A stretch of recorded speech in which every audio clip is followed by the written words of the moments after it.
আজকে একটা নতুন ধরনের বড়া বানাবো, মেথি শাক দিয়ে আর মসুর ডাল দিয়ে। আমি শাকটাকে ধুয়ে কেটে রেখেছি। এখন এটার মধ্যে দিব কাঁচা লঙ্কা, আর কিছু দেবো না, কেন মেথির একটা সুন্দর গন্ধ আছে।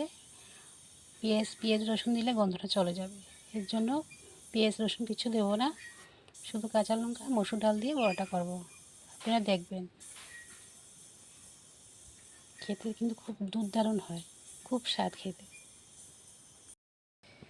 ওখানে দিয়ে দেবেন কাঁচা লঙ্কা কুচি,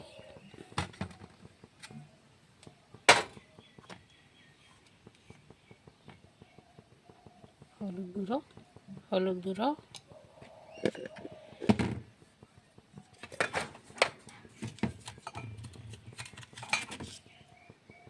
স্বাদ মতো নুন,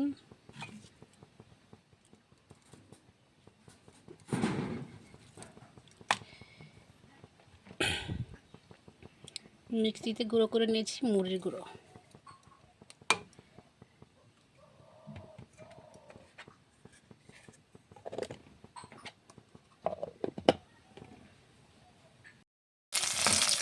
জল দিয়ে মিশিয়ে নিচ্ছি। মেথি শাকের বড়াগুলো করছি।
আমাদের হয়ে গেছে মসুর ডাল আর মেথি শাকের বড়া।